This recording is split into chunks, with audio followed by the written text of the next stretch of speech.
Viewers, আজ 3 নম্বর episode নিয়ে এসে পড়লাম। আজ আমরা এই দুই বেটা ফাইটারদেরকে ব্রিডিংয়ের জন্য বসাবো। সব কিছু আমাদের রেডি। এই লাল বোলটা, তারপর ছোট করে কেটে নিলাম। বাবল র্যাপ যে পেপারটা, এটা কেটে নিলাম, এটা লাগবে। কস্টেপ দিয়ে, এই কস্টেপটা দিয়ে এখানে সেট করে দিব। পানি রেডি করলাম, বাদাম পাতার পানি, বাদাম পাতাও আছে ভিতরে, তো এগুলো দিয়ে দিব। এখন এগুলো এখানে দেওয়ার পর এখানে নিয়ে সেট করব। এই জায়গাটার মধ্যে বোল রেখে সব কিছু প্রিপেয়ার করব, এখানেই ব্রিডিং হবে। এটা দিয়ে নিলাম যাতে যদি পানিও পড়ে আমার কোনো টেবিলটার কোনো সমস্যা না হয়। তো এখানে এটা দিয়ে রাখলাম। তো এখন সব সেট করে আবার আসছি।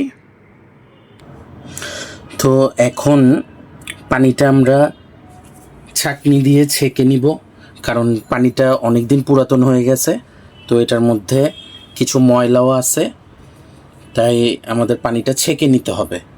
তো পানিটা ছাকার জন্য একটা টিস্যু ব্যাগের মধ্যে এই জাল দিয়ে বসাবো।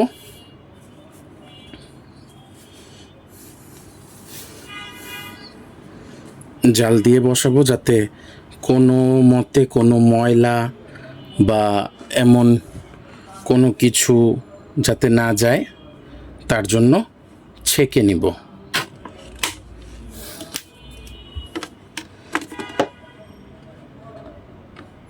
কিন্তু পানিটা দিতে হবে 4 ইঞ্চি,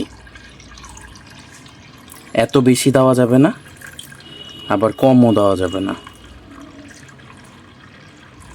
মেপে দেখে নিতে হবে যে আঙুলের এই পর্যন্ত পানি দিতে হবে। তাতে কি হবে, যেতে মেলটা যখন ডিমটা মুখে নিয়ে বাবল নেস্টের মধ্যে রাখবে, তার রাখার জন্য খুব সুবিধা হবে। তো পানি আমাদের আরও দিতে হবে অনেক, এই পর্যন্ত আসবে, বা 3 ইঞ্চি দিলেও চলবে, যাতে নিচের থেকে উপরে উঠতে সমস্যা না হয়। এক হাতে করছি তাই সমস্যা হচ্ছে, হেল্পিং হ্যান্ড নাই, নিজেই ভিডিও করছি, নিজেই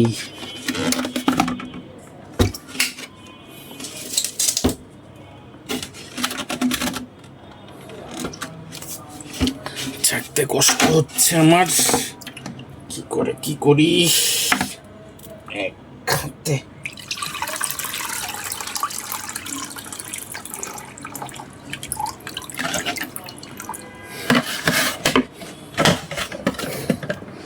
তো এখন দেখব কতটুকু পানি হলো। চলবে, 3 ইঞ্চির মতো হয়ে গেছে, তো এতটুকু হলেই চলবে, আর লাগবে না।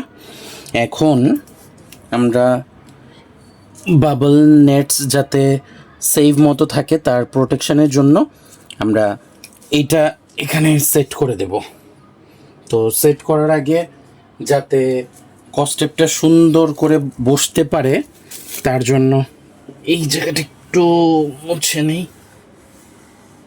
ভিজা থাকলে তো টেপটা আবার লাগবে না।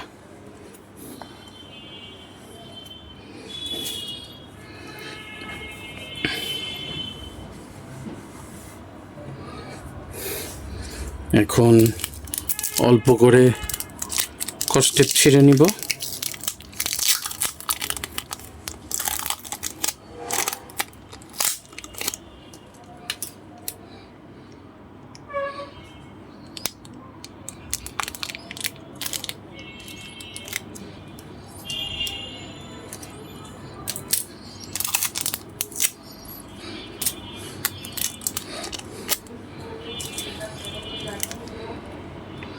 অল্প করে কস্টেপ কেটে নিলাম। এখন এটাকে এখানে ভাসিয়ে দিয়ে তার মেজারমেন্ট অনুযায়ী সেট করে দেব।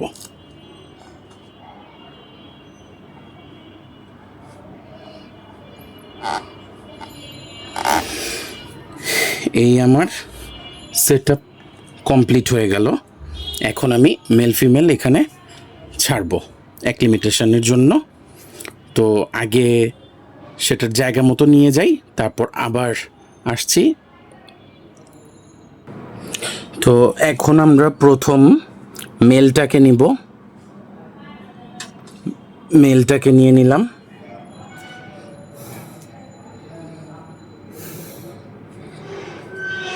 মেলটাকে এখানে রাখবো।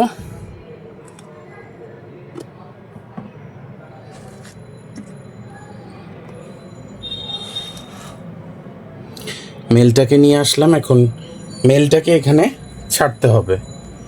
তো মেলটাকে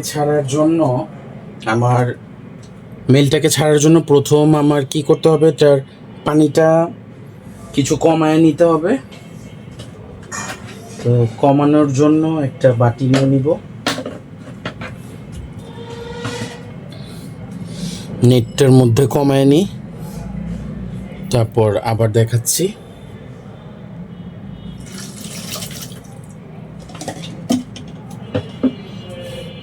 তো এই হলো মেলটা, ছেড়ে দিচ্ছি। সুন্দর।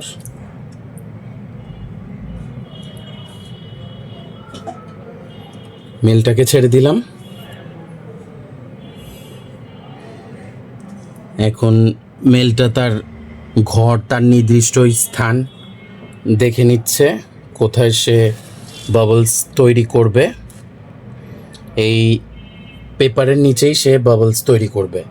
এখন সরাসরি ফিমেলটাকে ছাড়া যাবে না, ফিমেলটাকে আগে ইন্ট্রোডিউস করতে হবে। তো এখন ফিমেলটাকে নিয়ে আসলাম।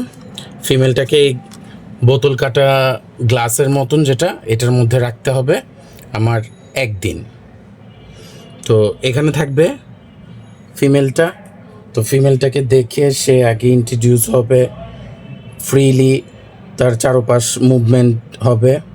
হওয়ার পর কালকে সকালে আমার এখানে ছাড়তে হবে, যে ফিমেলকে রিলিজ করে দেব। এখন আপাতত এভাবে রাখবো। প্রায় কিছু সময় বলতে কি একদিন সম্পূর্ণ রাখতে হবে। কালকে আবার এমন সময় এসেই আমাকে রিলিজ করতে হবে ফিমেলটাকে। আর এই কিছু সময়ের মধ্যেই এই কিছু সময়ের মধ্যে সে বাবল নেটস তৈরি করে নিবে। তো কালকে ছেড়ে দিলে ব্রিডিংয়ে এসে পড়বে। যতটুকু দেখা যাচ্ছে খুবই অ্যাক্টিভ, খুব সুন্দর। তার ফিমেলের চারদিকে ঘুরতেছে মেলটা। ফিমেলটাও সম্ভবত, কারণ হ্যাঁ দেখা যাচ্ছে অ্যাক্টিভই আছে। তো আজকে ছাড়লেও হতো, কিন্তু আজকে ছাড়াটা রিস্ক হয়ে যায়। তো আমি কালকে এমন সময় ছেড়ে দিব যখন দেখব ওই র্যাপিং পেপারের নিচে বাবল নেটস তৈরি হয়ে গেছে। তো বন্ধুরা, আজ এই পর্যন্ত। আপনাদেরকে দেখার জন্য অসংখ্য ধন্যবাদ। কালকের নেক্সট ব্লগে আবার দেখার জন্য আপনাদেরকে আমন্ত্রণ রইল। আমার জন্য দোয়া করবেন। আর আমি যাতে ফেসবুক পেজ আর ইউটিউব চ্যানেল দুইটার মধ্যে সাফল্য অর্জন করতে পারি, আপনাদের সাপোর্ট অনেক দরকার। তো পাশে থাকবেন। Bye, tata.